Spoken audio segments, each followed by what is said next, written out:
Hello everyone, and welcome to our end of season review. I'm Chris, and Kieran is here too. How are you doing today? Yeah, all good, all well. How are you? Yeah, I suppose I'm happy in some ways. The game week is over, the season is over because we can have a little bit of a reset now. Do you Yep. feel the same way?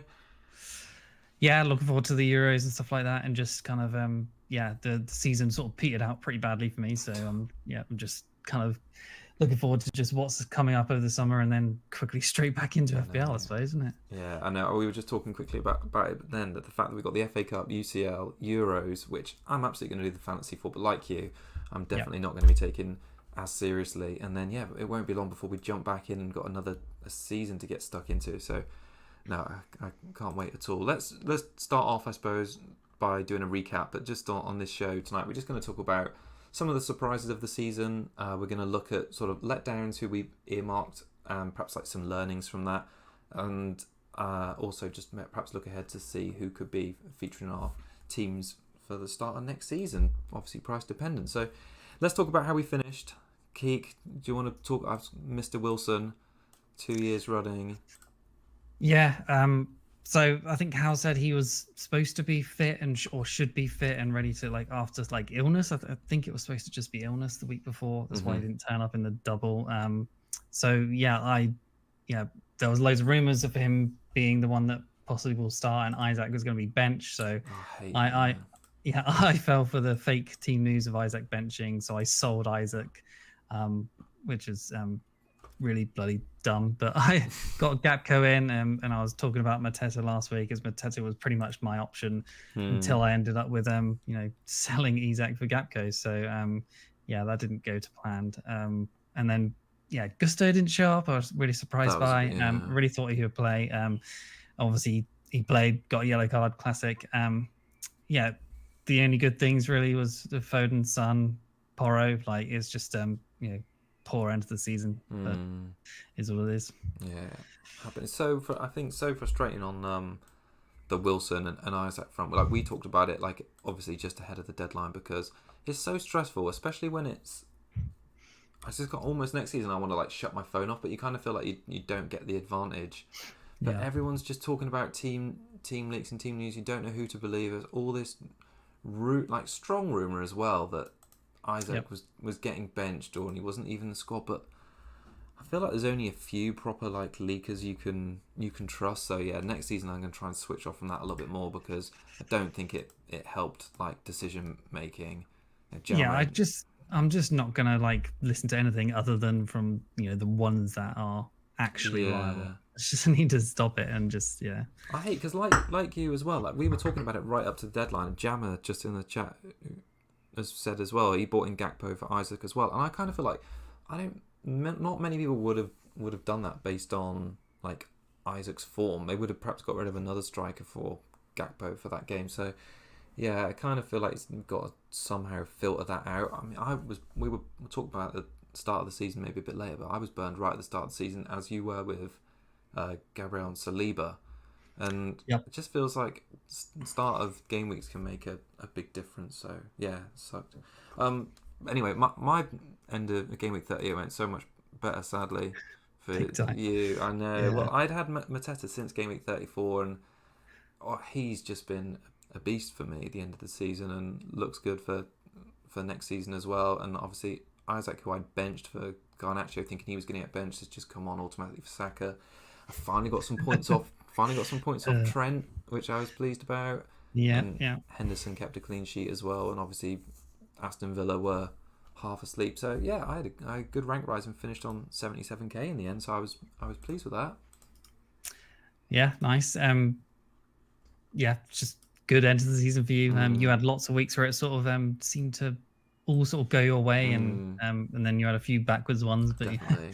yeah, I think I didn't expect like after I had a little quick look. So the best overall rank I had at the season, which unsurprisingly at the end of game week 34, probably like you were as well, when I was up to 43k, and then by game week or start of game week 38 to be outside the top 100k because we just got ruined in game week 37. It was really just the differentials of Mateta and Trent Henderson that pulled it back for me really. So now I've got had a bit of a last day boost. I just want to talk a little bit about the start of next season and like rank progression a little bit. I don't know if you've looked at this, but I thought it was interesting to say at the top of the show, because we obviously found out who the winner was, who won by like 40, 50 odd points. And I think something that's happened definitely for me the last 2 seasons, and I don't know about you, you'll perhaps be able to tell me, but like I had a slow start again this season. So season before this one just gone, I was outside the top 2 million before the World Cup started in December. This season, I didn't break into the top million until game week 12, or get into the top 100,000 until game week 30. So if I can compare that with like the winner this season, he was in the top million in game week 2, so like 10 game weeks before, and he was in the top 1,000k by game week 4, so 26 game weeks before. And then he just managed his team throughout. And I looked through like maybe the top 10 or so, roughly, just to see. And having a start, like a good start, was so crucial. They've all like got to within top 100,000, top 50,000 easily by the first 10 game weeks. It's just like a common trend. Did he use all his chips early? Or? No, he didn't. He used his wildcard game week 8, which was pretty much like the norm. Yep. And he just had a balanced team, and I think I said throughout the season to you and on here, like I wasn't ever keen on the double ups in the same line, so double defense, double mids. But at the start of the season, like you, I had double Arsenal mids and double United mids, so 4 of our midfield slots were taken up by the same team. If you look at his team, he had such a good balance in hindsight. So he had Salah, Saka, Bruno, Mbeumo, Eze, with Pedro and Haaland up top, all penalty takers. He had no double ups in defence either. Even when he played his wildcard in game week 8, he had no doubles in attack or defender, and he swapped in midfielders Bowen, Mbeumo, Son, Salah, Neto, Haaland and Watkins. So again, I think that's like 6 or 7 of 8 penalty takers. So my just like brief analysis from that was, I think definitely at the start of this season coming, I need to be more balanced. For sure. I don't know if you feel the same way about that, but I think that this season just passed, it was so easy to look at the fixtures and play teams without knowing what their own form like, because United did not live up to their pre-season hype. Yeah, I'm one for doubles and trebles quite often, and sometimes it works, sometimes most of the time I guess it doesn't. It's hard to pick which ones are the best sometimes, especially like with Gabriel and stuff this season. Yeah, true. So, yeah, I mean, doubles can work at times, but then, like in the double game weeks when we saw Mateta and Eze and Elise and all smash it in like a double game where I had triple attack for them. So, yeah, like it can work, but it often doesn't, especially just the single game weeks across a while. Like it doesn't seem to pan out very well. No, I think definitely choice moments to have it. Yeah, I'm just on my end of the season. Like I was just going to say that my best overall rank was also in Gaming 34. I was 63k. So that's compared to like my last 5 seasons, that's like this season's my worst rank out of the last 5 seasons. My lowest before that was 48k, and the highest was 15k. So I was finishing inside the top 50k for 5 seasons in a row. And obviously this season has been the worst since. But yeah. Like my best run of greens all season was game week 19 to 22. It was only 4 greens in a row, and then I had 4 red arrows to end the season from game week 35 to 38. So usually that's the sort of time where you need to, or should be going up the ranks if you're playing it properly, of just where you're to finally have that final push. And I just got 4 reds in a row, and it was just atrocious end to the season. I just like you said before, those game week 35. Wildcard differentials of Gvardiol and Gordon and Jackson and all those stuff just ended up ruining me. I think that's what it was for me as well. I didn't think that game week 35 wildcard like players in Jackson and Gvardiol were going to be so strong, but they were. Jackson was good in 3 game weeks in a row, and obviously we know what Gvardiol did, and I think. Yeah, just those 2 players were probably enough outside the template at that point to cause big rank swings basically. So yeah, it's definitely something to look out for. But I don't think we're going to be getting that as much next season, are we? With these no replays in the FA Cup, so it will be interesting how next season pans out with the lack of double game weeks. Were you like ever very like stubborn on players? Because I didn't own Gvardiol all season. I didn't own Gordon all season. There's quite a few players who I just didn't get on. Like I didn't own Bowen all season, all those sort of things. Like Eze, I didn't own all season. Well, What about you? it's so funny because that was definitely one of the things to talk about in my definitely a surprise of the season was Foden. So the fact that I think he went up another level this season, I think he's obviously partly the reason that City won the title, all the goals he scored, and obviously his best ever return, 19 goals, 8 assists. But I only had him from game weeks 35 to 38, and that was 5. Which is crazy. It is mad, isn't it? Like you'd think a player who's finished second highest in the midfielder rankings, I only had for. I mean, it was effectively 5 games because of the double in there. But one of them he didn't start. When I got him in 35, he didn't even play against Forest because he was injured, and he had a blank against Spurs. So I think I got like 4 returns off him. So when you think he got, what was it? When he got 27 returns all season and I got 4 of them. That's crazy. That's crazy. And he got 2 hat-tricks, didn't he? I didn't get either of those. Yeah. So yeah, I feel like I missed it. And you're right about Gordon. I feel like he's another one who's just had like an amazing season. I don't know. Should we talk about surprises actually? Yeah, the ones I got. Well, I'll just pick up more on Gordon because I think he's probably the biggest surprise of the season after Palmer, because he's playing for a team that traditionally have been outside of the top 4. Admittedly, they got there last season. He moved in January of 2023, so he had half a season to start, and he's just absolutely smashed his previous numbers. So in 21-22, he had 2,200 minutes, he had 7 returns. Last season was a bit of a mixed season because he moved, played 1,500 minutes across the season, he had 4 returns. This season, he had 27 returns in 2,800 minutes. So basically, he got like 4 times more than his best ever return. He got 11 goals and 16 assists. I mean, that's just such a crazy uplift. Like, you would not think from a player who's got 11 returns in 2 seasons to then get 27 returns in 1. Like, how has that happened? And I don't know if you saw, like, did like an interview with the Overlap about how like focused he is or how he prepares for games and how he wanted to move from Everton to like further his career. And I think he's definitely done that this season. He's just been a revelation, really, for a player I didn't think was going to be anywhere near that level. Do you think he's going to get any minutes in the Euros? Would he be anywhere near the first team? I kind of hope so, because now that Rashford's not going, he's definitely had it. Admittedly, he hasn't got like the big game experience that Grealish has in perhaps playing Champions League. And he did play Champions League this year, didn't he? I suppose he did. Yeah. But when you say PSG Grealish, and Dortmund, and that's true.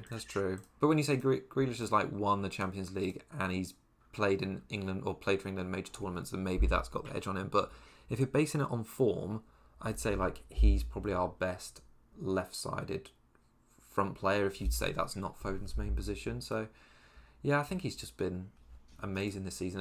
And so you didn't own him at all? No, not even Not once. once. That's crazy, isn't it?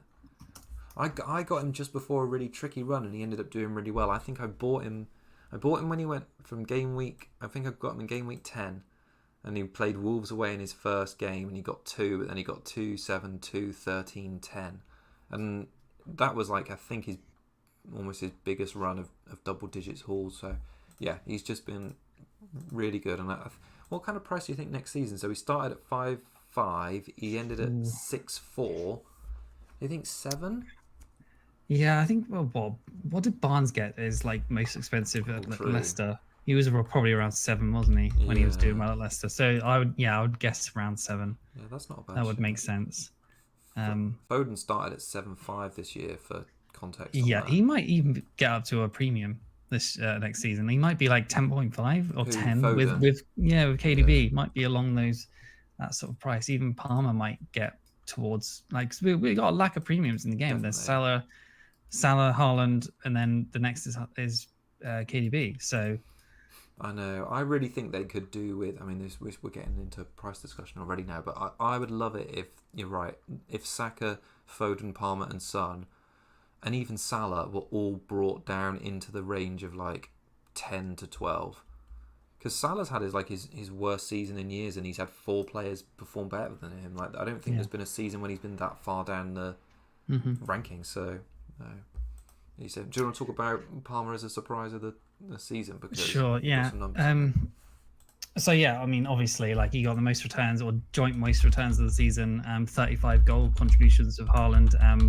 Yeah, he started at 5 million as a bench backup at City.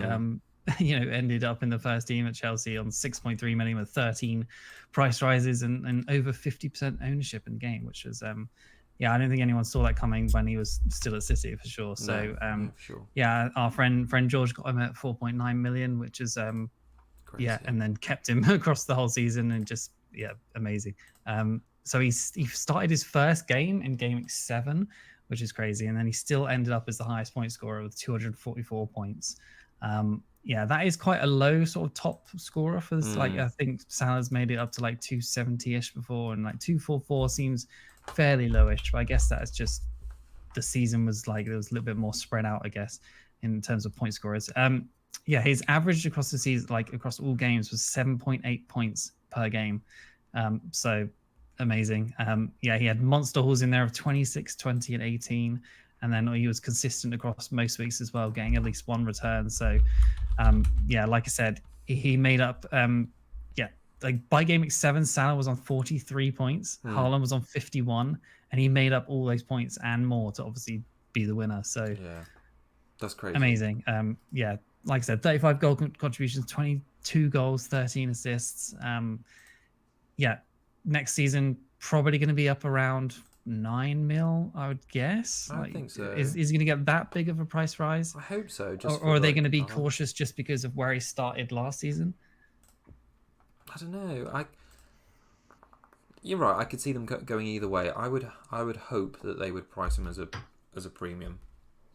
Yeah. Like Rashford had a... So like Son price this year, 9? Rashford, so last season, I mean, the season before last, Rashford had his best ever season and scored 203, because I was looking it up earlier for some just notes on what a letdown he's been. So 203, so Palmer scored 230, Rashford started this season at 9. Okay, so yeah, he could be up at like 10-ish, 9.5. Yeah, interesting. I'd be happy with that. I'd be happy. There's obviously a big question mark with Chelsea now because Poch is gone and who their manager is, and all this like stuff you read on Twitter about how we want a progressive young manager who wants to keep the possession of the ball and win football matches. Well, yeah, no shit. Wasn't that Potter? Yeah. Oh, I know. So yeah, it'd be interesting. I mean, to see what the talk is going to be De Zerbi, but like they bought another like up and coming progressive young manager from Brighton, and then you saw how that went. So yeah, I don't know. Strange, embarrassing, to be honest. Yeah, so another surprise of the season, went a little bit under the radar towards the end was Alvarez. Like, I was very happy with him to start the season. He started every single game of the season up until KDB's return from injury. He was obviously a cut price away into the City attack, at 6.5/6 million. I'm not actually sure what he sort of started at, because I don't think you can go back and check. You can. Let me just have a quick look for you. He was 6'5". How did you find that out? Okay, so you've got to go on like their history, and then it's right down at the bottom somewhere. Right. So yeah, he was offered the sort of double up opportunities in attack with Haaland, which I did get onto eventually. I think it was like around game week 4. I think I got onto him. I think I sold João Pedro, because I was a big João Pedro believer at the start of the season, and that ended up very bad. But yeah, got on to Alvarez, and yeah, he was really good. So he was the 6th highest scoring forward at 158 points. Did see his minutes start to get significantly reduced towards the end of the season, which is obviously a bit of a shame, because he was he really stepped up in sort of the absence of KDB. Even when Haaland was injured, he stepped up in attack, and he was good for them all season. He always provided goals, like came off the bench in Champions League and scored goals. And like, it's a real shame that he just lost his place just because KDB was back.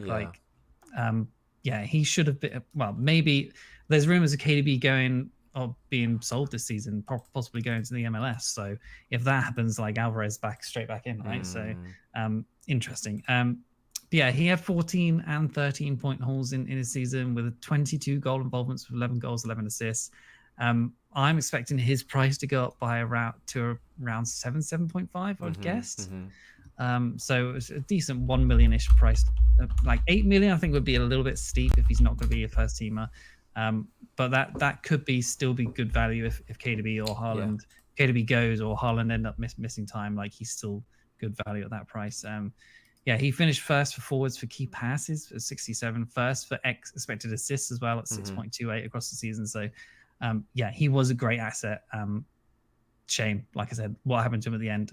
Big surprise to me, and just glad he got his chance, and hopefully we can see more of him again next season. Yeah, I agree. I feel like he's been such a good asset for City this season, and we were definitely, again, bemoaning him at the start of the season because he was playing week in, week out and doing really well, and neither of us had him, and he was a good price.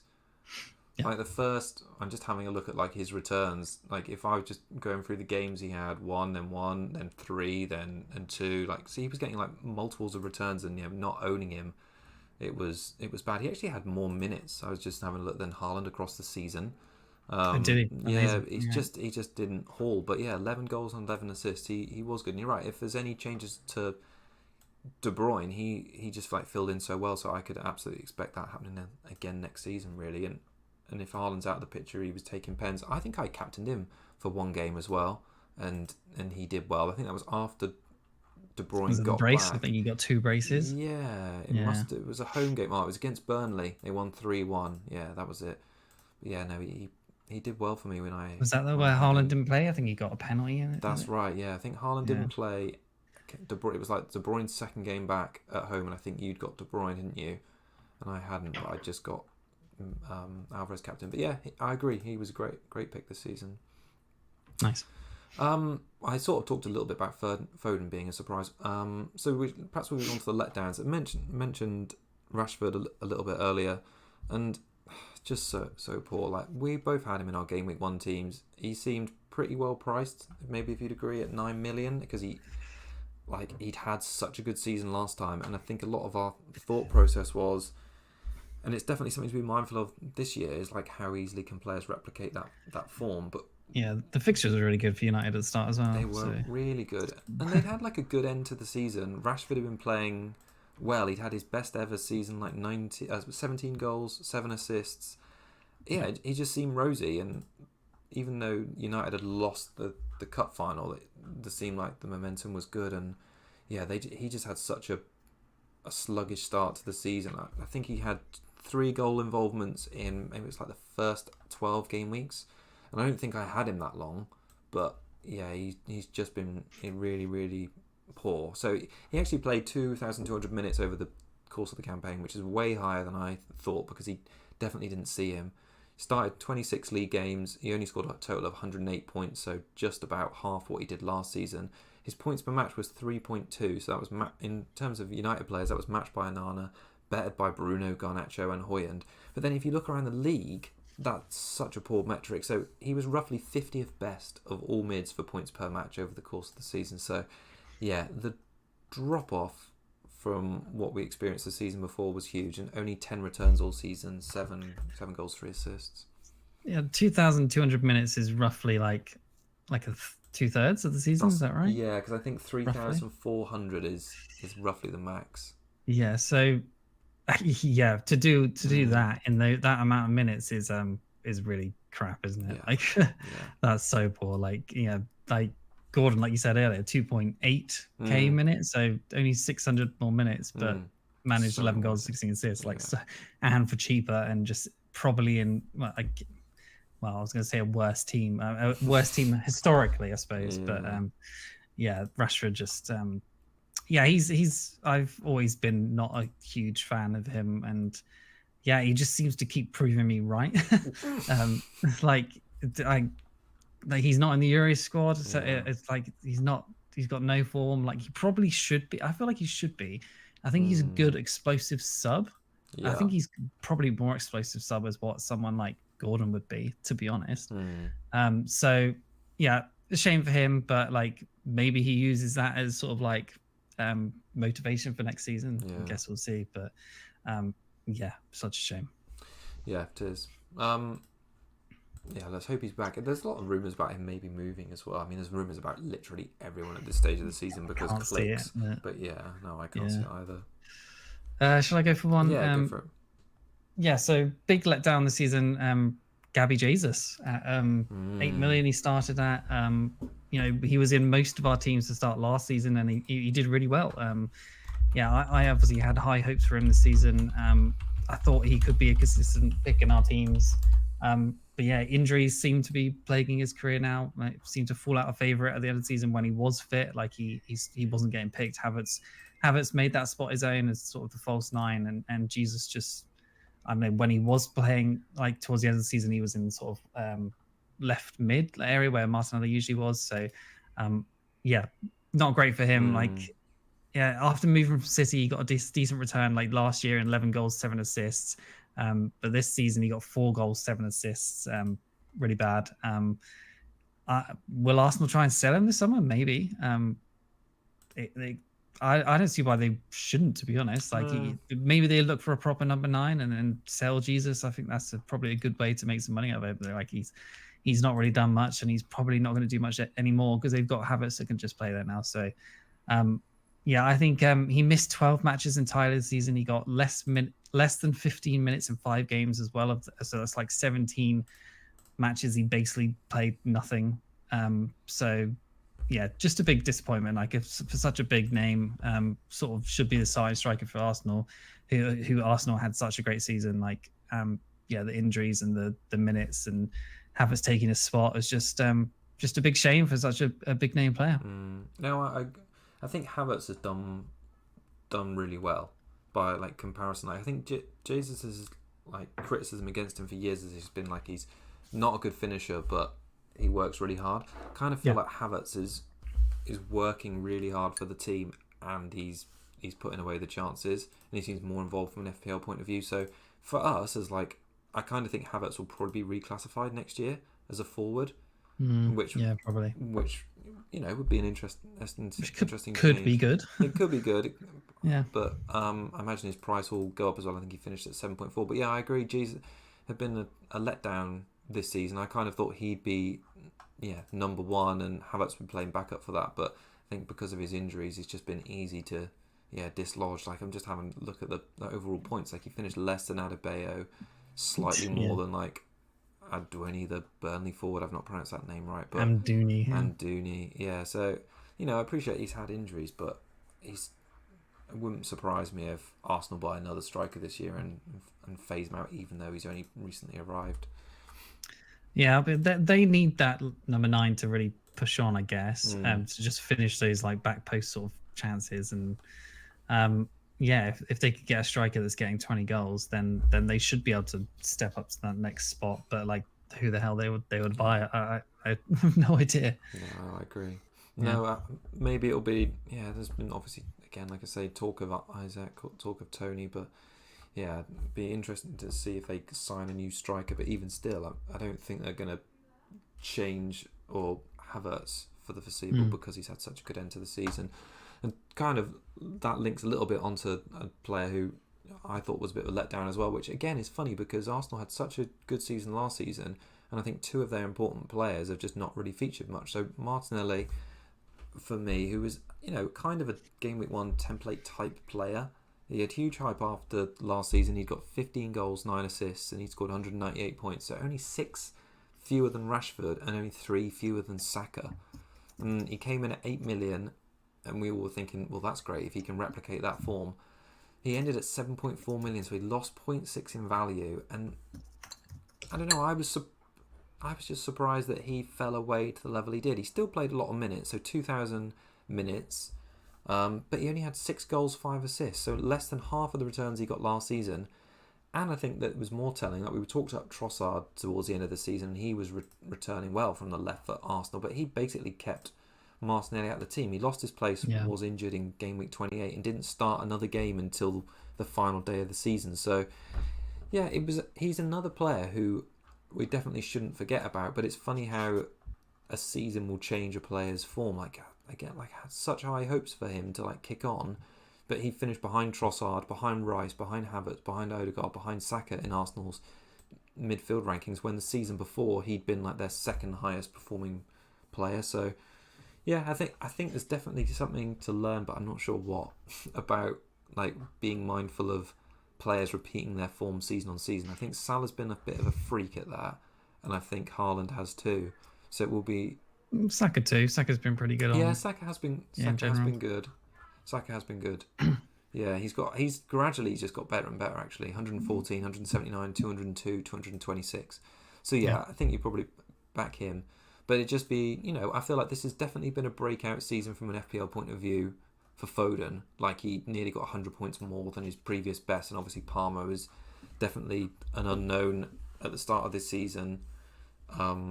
From an FPL point of view, and he's absolutely smashed it. So it's definitely worth thinking or looking at players like Martinelli who've done well in the past, but then the form has fallen off a cliff the next season. Yeah, interesting. Maybe just be wary of those players, a couple of those sort of fringy players when we're picking next season, I suppose. Yeah, interesting. So yeah, for me, Tony, 7.5 million. Banned until game week 20 for gambling, obviously. Came back straight into the team from game week 21 and played basically full 90 minutes straight away until he got injured in game week 32. He started on fire with 8, 10, 2, 6, and 6 the first 5 weeks he came back. But from 25 onwards, listen to this. He got 1, 2, 2, 2, 1, 5, 2, 1, 0, 0, 2, 2, 1, 4. So he got 2 assists in 14 weeks.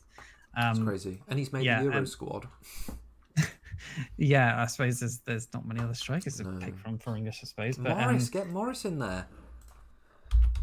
Sure. Or Solanke. The end of the Solanke. season.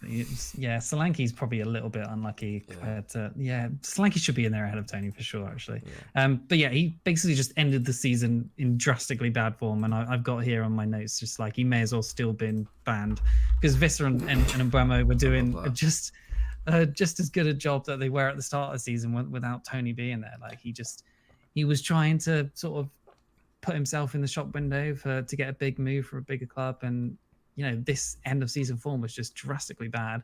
And yeah, he hasn't put his sort of self in the window for anybody, I wouldn't assume. No. I think there's rumors that Spurs are looking at him, which I think is kind of interesting, but I think that's probably a letdown for where he was trying to go for someone like Arsenal or Man United. So the Man United thing is probably never going to happen because they got Højlund now. But Tony, we'll see what happens, but yeah, just really, really bad end to the season. Big letdown in terms of not being available for most of the season as well. In 23-24, he had four goals, 3 assists, and he did have something like 15 odd weeks that he could. Oh no, it was 14 weeks. So yeah, he had 19 weeks to play, or 18 weeks, sorry, that he could have got away with 4 goals and 3 assists in 18 weeks. Is really bad. And obviously in 22-23, he came off 20 goals, 4 assists, and then the season before that, 12 goals, 5 assists. So yeah, coming off where he looked like he was straight back on it when he came back from it. The drop off was insane. So he's probably going to go down in price, and unless he gets a big move to somewhere, a 7 million Tony might be quite good for next season. I guess we'll see. He started at 8, didn't he? I'm just having a look at what he was previously. Is that right? Okay. Yeah, he started at 8, he went to 7-7, and the previous season looks like he started at 7 and finished at 7.1. That was the season he did really well. I don't know why he finished at 7. Oh, maybe because of the ban came into effect at the end of the season? Yeah, I'm not sure. I don't know. Price at end of season 7.1, price at start 7. Don't know, but he got 20 goals. The season before, he was a good pick, and he was someone you could reliably pick in your team and hope for some points at a sort of a cheaper. You always seem to want that one sort of striker from a sort of lower end team that gets good points, and he was that, and just absolutely wasn't this year. If he gets down because of his bad end to the season, if he does stay at Brentford, and it's funny though how things changed on a different season though, because I think if he stays at Brentford and if he goes down to 7.5. He's going to look like a good pick for game week 1 just because we know he's a penalty taker. And maybe that he came back, Brentford were pretty safe from getting relegated. They didn't really have anything too much to play for. Maybe he was playing for his England place, I guess. But yeah, I'd definitely describe him as very underwhelming for the end of the season. Yeah. All right, so players for next season, or have you got any more for letdowns or trolls? Or... I just wanted to mention Nkunku. Oh yeah. Yeah, obviously was injured most of the whole year. I've been a big fan of his in Champions League and stuff like that, and I was super excited for him this season. We were talking about him most of the preseason as just someone that we should be picking because he's just so good. just a big shame. But yeah, he's a fantastic player. I hope we can see him injury free next year, and play him week in, week out with Palmer. I think will be super exciting for Chelsea.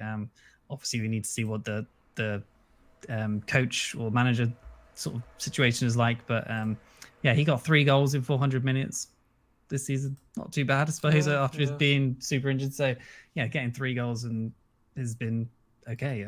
But yeah, I'm just excited to see him next season with, and hopefully just come back from injury and be good to go. Because in his other seasons in Bundesliga and stuff like that, he's been such a great player. So yeah, hopefully. I imagine he's probably not going to get into the French squad because of his injuries, so that's a shame as well. But it means he'll be fresh. Yeah. Indeed, yeah. Looking forward to him next season. Yeah. So we move on to. Should we talk about maybe players for next season? Does that sound all right? Very early looking at them. This is so speculative because you know it's going to be very different, I'm sure, by the time we get near there. But obviously, probably starting with Palace is a good place because they had such a glow up, didn't they? The glass, big time, glass and the glow up, and I think even despite their glow up, I think Eze remained pretty under the radar. And it's easy to talk about his name because he scored well at the final game week of the season, but he was actually doing really well for a long period leading up to that. So from game week 27, he came back from injury, played every game bar one. Until the end of the season, he was averaging 7 points per 90 minutes, which is the fifth best of all midfielders in the game. And he got some good scores in that time. He got 3 double-digit hauls, and he got an 8 and a 5 in there. I think he got about 8 returns during that time. So he was a good pick, and his price hasn't deviated too much this season either. So I think he started at 6 and ended at 6 as well. So better than that. It started at 6.5 and he went down to 6. So I kind of think next season he could probably only go back up to 6.5. And, penalty taker in a definitely more attacking minded team. I definitely think there's good reason to have him nestled into a game week 1 team, obviously fixture dependent. I think a lot of us were put off last season because they had Arsenal game week 2 start the season, but they had Sheffield United away and Brentford away. They still had Roy Hodgson as manager at that point. True, and it's just like, no thanks. Yeah, but then, he's got 2 returns in the first 7 games last season, but then to end on sort of like 8 in 12 towards the end, I think is definitely a noticeable change, and hope he has a good Euros as well, really. Yeah, I think he was like a close to fringe template player at the start of the season, and some people went for him, some people just like avoided, and he did let down at the start of the season, but like he obviously came good in the end. I think it's interesting for Palace. Like if they keep them all, then they should, maybe they're good enough to try and get into like Europa Conference, like 8th. I think that's possible for them if they keep those good players. And without Glasner's been making them sort of, obviously way better just in general, then they've got the manager and the sort of team at the moment that I think they can get into Europe. But at the same time, Elise and Eze, these bigger teams are definitely going to be looking at them. I think Mateta will probably stay, but it's Elise and Eze. Teams are going to be looking big time at those two. So I guess we'll see what happens. But I would be surprised if they all stay. I really would be. Yeah. They only finished 3 points off, like best of the rest, because West Ham. Or when I say best of the rest, this is outside the top 8. They were like 10th. Is that right? They were 10th. Yeah, and Man United finished 8th, Newcastle 7th, Chelsea 6th. So they were only 11 points behind United by the end of the season. If they'd had him in place all season, then who knows? But their form definitely ticked up a lot. Yeah, they smashed United in there. They beat Liverpool. They beat Newcastle at the end of the season. Like so, they're not afraid to mix it with the big boys clearly as well. So they only had 4 wins from game week 1 to game week 19.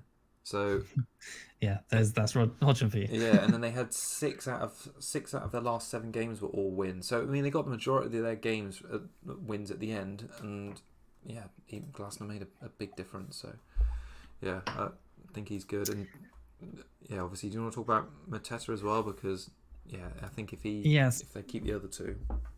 Yeah, I think he started at 5 million. Is that right? I don't know if you can have a look. Yeah, so he was the fifth highest scoring forward in the end on 165 points.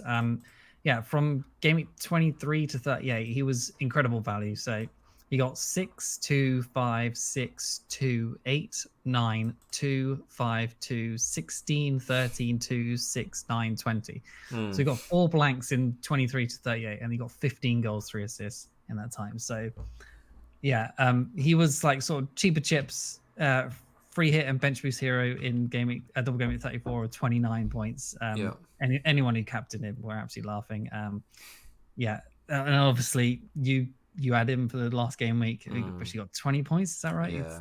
A hat trick and an assist. And yeah, bonus. so He's crazy. of course. So yeah, game week 30 to 38, Palace scored 24 goals, which was the fourth best of all teams, with 563 points from their assets, which was fourth best. So yeah, all of them at the time were smashing it. Yeah, like I said, it's before. If Palace keep as Elise, I think Mateta will be a great option next season. Edouard doesn't seem to be, or clearly is not the number one anymore. Like Mateta has clearly nailed down his place of how he's been performing. He was still being taken off around the 70 minutes, like pretty much every game, which is a shame. Yeah. If he'd stayed on, he could be getting more points. But yeah, 6.5 price point next season. That seems probably about right if he keeps if he stays in that sort of at Palace, obviously. So I think that seems like a good price point for him next season, and he'll definitely be an option. Yeah, it's interesting how much better he's been, and like again, whether that's like a bit like we talked about with Rashford, like how sustainable that is. I just had a look at his previous because he wasn't good last season, was he? No, yeah, not he at all. had 2 goals in 29 appearances last season, and 5 goals in 22 the year before. Yeah, like the start of the season, he was pretty bad too. So just I don't know, just a massive run of form with the 2 players. Like Elise wasn't available mid-season. Eze missed quite a bit as well. Like so that obviously affected it.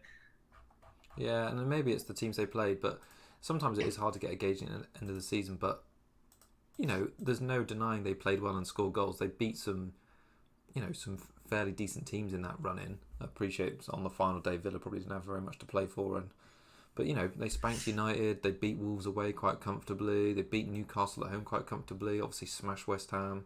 You know, they scored 2 goals at home against City, so they did pretty well. Oh, they won away against Liverpool. So yeah, I think could be serious. People talking about Trent at 6 million. I can't really see that cheap. Can you? I know we haven't really talked about. I haven't got any like notes on Slot really, but I suppose we'll cover it when we do pre-season. But it's a shame he's been so expensive this season because with Arsenal fans being so good and him being so expensive, he's been fairly no go or no need to go. What do you think he could end up? So I'm just having a look at his price. So he ended at 8.4, started at 8.5. Well, he's definitely not going to be anywhere near 8. No. I don't think he's anywhere near 6. 7 seems fair, I think. It's 7.5. I think 6 million is no chance. That seems like such a huge drop, doesn't it? So his last 8's too much. 8.5 is definitely too much. So yeah, 7.5 is probably right. Sorry, my bad. He started this season at 8. Okay. Started this season at 8. 7 then. Yeah, the previous 3 seasons he was 7.5, and then before that he was 7. But to be fair, it's his worst season for 2 or 3 seasons. It's unknown of what Slot's going to be like if he's. I assume he will be first choice, of course, but we don't know how sort of a defensive manager he is, and well, I'm sure there is research out there, but I have not done that. But yeah. I guess we'll see. He could be someone that could be in everyone's team again if he's priced lowly. Yeah. Who else have I got written down? I mean, it's maybe some obvious ones on the City defence, so perhaps I won't spend too much on this before talking about my final one. But it's interesting how at the start of the season, you and I both wanted Stones, and I was thinking about how everyone ended up pretty much on a City defender as a template. But for most of the season, generally they were all pretty irrelevant. But when you look at the overall standings, Walker and Gvardiol ended up getting up there, despite the fact they've been really poor defensively by their standards before that. So in the last 4 seasons, working from most recent, just finished now, they had 11 clean sheets. Season before 11, season before 20, season before 19. So they can do good defensive seasons, but they just haven't been, and I don't know what's changed. I know the whole league has like definitely seen more goals and defenses are either worse or attacks are better. But Walker and started at 5, ended at 5.5. I think Gvardiol is going to end at like 5.2, and I think he started at 5. So, if they're kind with the pricing, I maybe both of those will come in at 5.5. And I think because Arsenal defenders are going to have such a hike, maybe it's worth persevering with a City defender next season, because Walker played most of the minutes this season and got 5 attacking returns, was his most for like 4 or 5 seasons. I mean, someone like Ake played a lot of the minutes as well. Even Akanji played a lot of the minutes. It seemed to be Diaz that was the one getting rotated mostly.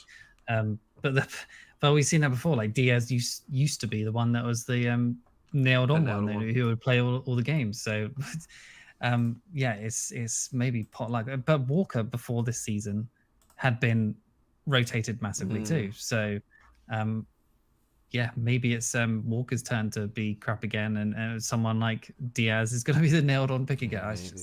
Maybe they'll buy someone. I don't know. They still got Rico Lewis and stuff like that, so they've got a lot of good defenders, haven't they? So, but I just think it's easy to it was easy to overlook them because they were rotating and we didn't know, or we didn't think we knew who was going to play a lot. But I think 2 of their defenders finished in the top 6.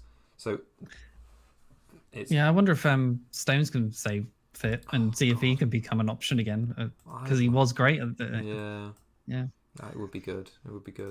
And I suppose because that was a short one, I'll just do you want to go for one for players for next season? We've kind of sort of talked about Havertz. He started at 7.5 million, I think it was, like 9th best scoring mid. But game week 34 to 38, no blanks at all. Game week 25 to 38, got 117 points. Only Palmer outscored him in that time. 5.3 average points across the season, 0.7 goal involvement average across all games, and 23 goal contributions. So he probably should be a serious contender for our squads next year. Around, I would guess, around 8 million, and probably going up to a forward. So if we're looking at like Haaland plus one other most of the time, then that might be Watkins, but Watkins might go up by quite a lot. So Havertz could be that option instead. But at the same time, like Saka and Odegaard both had higher points in goal involvements compared to Havertz across the season. So, and obviously Saka penalties, Odegaard seems to back up on penalties. So maybe those 2 are still the best options, but Havertz at a forward at around 8 million could be good. Yeah. No, I think he, like I say, if he does get moved to that forward position, he's definitely a good option because his price isn't going to go up as high as Watkins. I suppose with Watkins at Villa, he doesn't have like the supporting cast who are like his consistent point returners. Like he is definitely the talisman of that team. Whereas you're right, Saka, Odegaard are still there and are good players who are going to score points as well, and obviously take away bonus from him. But yeah, I don't mind him if he was moved to a forward. It would be quite a nice meta shift, I suppose. Yeah. And then just finally for me, someone who I never owned this season, but I always thought looked quite good when he wasn't injured. So Cunha. So he ended the season and started it at 5.5 million. So he got injured in game week 23, but between game weeks 1 and 23, he was the 5th highest scoring striker after Watkins, Haaland, Alvarez and Solanke, basically players who were all more expensive than him and all having good seasons as well. But those players were also quite a lot more expensive than him. Like Alvarez was the closest in terms of price, but by game week 23, Alvarez was nearly sort of 7 million. So if you also look at mids who were priced 7 million or less at the start of the season, the only 2 mids who'd scored higher than him between game weeks 1 and 23 were Gordon and Palmer, both of which I would expect to be higher priced than him next season. So kind of maybe highlights, like if, again, it's a huge if on how well he gets, or how well the summer goes and what happens with Wolves, but it sort of highlights that he could be better than any 5th midfielder. And I'm doubtful that his price goes beyond 6 million because it started at 5.5 and ended at 5.5. I don't know. Do you see that as well? I think they'll put him at 6 million, to be honest. But beyond that, no, I don't think so. 6 million seems fair. And I think he looks like, when he plays, he's a good option for Wolves, and he returned like fairly well, like when he came back from his injury as well. Even though he wasn't playing full 90 minutes, he obviously wasn't 100% fit. But yeah, he was decent without being great at quite an affordable price. Yeah, I think we saw when Neto, Huang, and him were all fit, which was granted pretty not often this season. But when they did, they were good points returners. He was getting goals. Like Huang was getting goals. Neto was getting returns. I think Neto had something like 8 weeks in a row or something where he got something. Yeah. So yeah, he will certainly be a good option. There's no longer Wolves just like a team you just never back for attackers, like where they just couldn't score. Like that's not the thing anymore. No. So yeah, if they get a good run of fixtures and he's at 6 million, absolutely, like he will be an option for sure. Their backup strikers were barely played. Like this guy called Fraser in Chihuahua, who I can't even say I knew anything about, but they scored like 5 and 7 points. They obviously shuffled their team around, but yeah, you'd think unless they sign someone, he's absolutely going to be first choice again, and then you'd expect him to play more minutes because if he doesn't get this injury, and his points per match were 4.2, so that was like one more than Rashford was, and he looks good. He's a sort of striker who's a bit of a journeyman, and so who knows if he actually stays at Wolves, because I don't know. Well, I guess we'll see, but I hope he does. Yeah. Even Neto, teams might look at Neto possibly, assuming like they need him to stay fit, of course. But yeah, he's proved himself to be sort of doable and make lots of goals and chances and score points in this league. So yeah, teams may start looking at him. He seems like a sort of Liverpool target, and Neto, doesn't he? Yeah, absolutely. Yeah, I think there probably will be some shit. I mean, Neto had such a good early part of the season that he was talked about so much that I wouldn't be surprised if he did get sold this summer if we're just in that financial difficulty. Yeah, and just finally for me, just to end the show, Branthwaite, I thought had such a great season. He came in from Gameweek 2 and then pretty much played all games from that, and he was 4 million, I think he started at. Yeah. So yeah, nailed on. Good defensive foundations with a team that don't seem to score much, so he's good on bonus. He was the 5th highest scoring defender, 12 clean sheets for Everton, 3 goals, 1 assist as well. So he had some decent attacking potential too. He got 10 bonus. Like for me, like if he stays at Everton, because I think like teams are certainly looking at him now. If he stays, probably going to be 4.5 million. I think 5 would be possible too. But like, yeah, he should be a solid pick for good home fixtures. Hopefully to be able to rotate in and has attacking potential as said. So yeah, when it's good fixtures, I think he'll be a good pick next season, like he was this year. No, I agree. I like Branthwaite, and I obviously had him from like game week 30 and 32, and he was a bit of a hero in 34 and got me a couple of other clean sheets as well. But kept returning. Yeah, he was good. And Everton were good.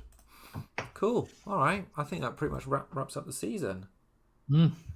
Chat Sports says, will we be doing a Euro Fantasy League? We will be, but I don't think we will be streaming about it or chatting about it.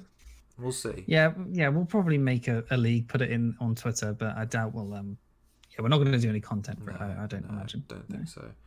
No, we'll put a link out there for people to join if they do want to. So follow us on Twitter, if not already. We could do a really quick Euro content now. I want England to win, Kieran. Who do you want to win?